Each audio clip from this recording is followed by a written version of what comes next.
Shalom aleichem, shalom aleichem, shalom aleichem. వాక్య భాగం abiding in Christ, abiding Christ, క్రీస్తులో నిలిచి ఉండుట, క్రీస్తులో నిలిచి ఉండుట. The text is from the Gospel according to St. John chapter 15 verse 4.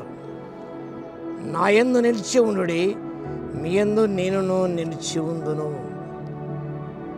నా యందు నిలిచి ఉండుడి, మీ యందు నేను నిలిచి ఉందును.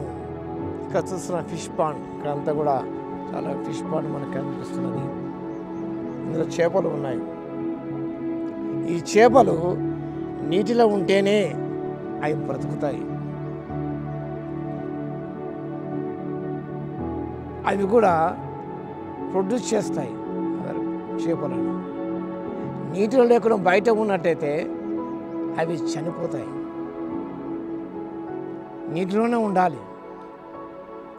క్రైస్తవ విశ్వాసి గమనించినప్పుడు ప్రభు చెప్పిన మాటలు, నా యందు నిలిచి అబాయిడ్ ఇన్ మీ. మన క్రీస్తులో ఉండక, ఆయన వాక్యం నిలిచి ఉండక, మరి అబాయిడింగ్ ఇన్ ద వరల్డ్, లోకంలో ఉంటున్నాం. ఈ ఫిష్ పాండ్ చేపలు ఉంటేనే బ్రతుకుతాయి. అవి అనేక చేపలు ఉత్పత్తి చేయగలుగుతాయి. బయట ఉన్నట్టయితే అది చనిపోతుంది. Can do anything, will die. క్రైస్తవ విశ్వాసి కూడా క్రీస్తులో నిలిచి ఉండాలి. చాలా శ్రేష్టమైన సత్యాన్ని పరిశుద్ధాత్మను అందిస్తున్నాడు. ప్రభువే స్వయాన పలికిన మాటలు, అబాయిడ్ ఇన్ మీ, నా యందు మీరు నిలిచి ఉండండి అంటూ ద్రాక్ష బల్లి గురించి, తీగల గురించి చక్కగా ప్రభు అందు ప్రస్తావించాడు. తీగ ద్రాక్ష వల్ల ఉంటేనే కానీ ఇలాగో ఫలింపనేరదో. వాక్య భాగంలో తీగ ద్రాక్ష వల్ల నిలిచి ఉంటేనే కానీ తనంతరం తాను ఎలాగో ఫలింపదో, అలాగే నా యందు నిలిచి ఉంటేనే కానీ మీరు ఫలింపరు అంటూ ప్రభు చెప్పిన మాటలు. You are bound to abide in Christ. క్రైస్తవ విశ్వాసి క్రీస్తులో ఆయనకు జీవమున్నది. In him we have life, in him we have light, in him we have liberty. ఆయన యందు మనకు జీవమున్నది.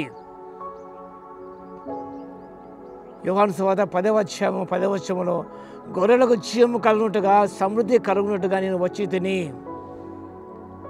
God came into the world to give us abundant life, life in abundance.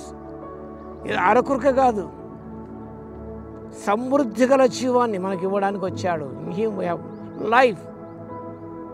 ప్రభులోనే మన life ఉన్నదండి. ప్రభు బయట లోకంలో లైఫ్ లేదు మనకు. చాలామంది కూడా ఆ ప్రాడిగల్ సన్ వలె లోకంలో లైఫ్ ఉన్నది అంటూ బయటికి వెళ్ళాడు. తండ్రిని విడిచి ఏమైపోయాడో వాక్య భాగం గమనించగలం. హి lost everything.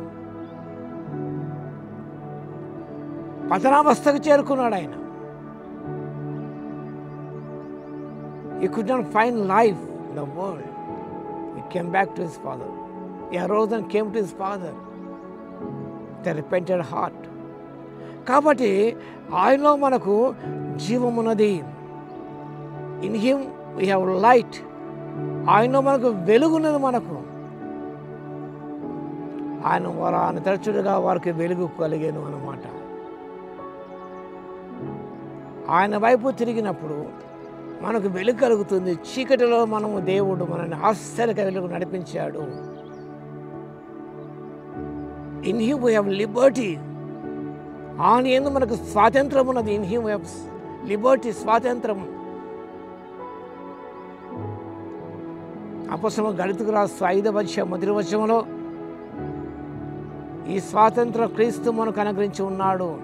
In him we have liberty, స్వాతంత్రము, స్వేచ్ఛ అనేది ప్రభులో ఉన్నది. Apart from Jesus there is no freedom, that is anarchy అవుతుంది. ప్రాడిగల్ సన్ ఆ ఫ్రీడమ్ కావాలని బయటికి వెళ్ళాడు ఆయన, తండ్రిని విడిచి వెళ్ళిపోయాడు. ఫ్రీడమ్ అనేది తండ్రి చెంత ఉంటేనే, తండ్రి ఇంటిలో ఉంటేనే ఫ్రీడమ్. బయటికి వెళితే ఫ్రీడమ్ ఉంటా అనుకుంటారు, కానీ అది నిజంగా ఒక వ్యక్తి జీవితాన్ని పతనావస్థకు చేరుస్తుంది. కాబట్టి మనం ప్రభువులో ఉన్నప్పుడు జీవాన్ని, వెలుగును, నిజమైన ఆత్మీయ స్వాతంత్ర్యాన్ని ప్రభువులో మనం పొందుకుంటాం. కాబట్టి ప్రభు చెప్పిన మాట గమనించినప్పుడు, నా యందు నిలిచి ఉండుడి. Make a decision today to abide in Christ always. ఎల్లప్పుడూ కూడా ప్రభువును నిలిచి ఉండి సముద్ర జీవాన్ని, సమృద్ధి గల ఆశీర్వాదాలు పొందుకోవడానికి పరిశుద్ధాత్మ దేవుడి శక్తి మనకు దయచేయును గాక. ఆమేన్. ప్రార్థన చేద్దాం. స్తుతికి పాత్ర, మహోన్నతుడ, మీకు వందనాలు, స్తోత్రాలు తండ్రి. మేము నిలిచి ఉంటేనే ప్రభువా జీవాన్ని పొందుకుంటున్నాం నాయన, వెలుగును పొందుకుంటాం, నిజమైన ఆత్మీయ స్వాతంత్రాన్ని మీద పొందుకుంటాం తండ్రి. మీకు బయలైనప్పుడు ప్రభువా, బేరమైపోయినప్పుడు తండ్రి ఏది పొందుకోలేము, పతనావస్థకు చేరుకుంటాం. కాబట్టి ఆరిది కాకుండా మీ యందు ఎల్లప్పుడూ నిలిచి ఉండే కృపను, మీ వాక్యం నిలిచి ఉండే కృపను, శక్తిని మాకు ఇవ్వగలందుకు మీకే స్తుతి స్తోత్రాలు చెల్లించుకుంటూ, ఘనమైన మీ నామాన్ని కొనియాడుకుంటూ, వాక్యం వింటే ప్రతిని దర్శించి తండ్రి మా జీవితాల గొప్ప కార్యాలు జరిగించమని యేసుక్రీస్తు పరిశుద్ధ నామములో ప్రార్థించి వేడుకొచ్చున్నాము తండ్రి. ఆమేన్. మన తండ్రి అయిన దేవుని యొక్క ప్రేమయు, మన ప్రభువును రక్షకుడైన యేసుక్రీస్తు యొక్క కృపయు, పరిశుద్ధాత్మ యొక్క అన్యోన్య సహవాసం మనందరికీ సదాకాలము తోడై ఉండును గాక. ఆమేన్.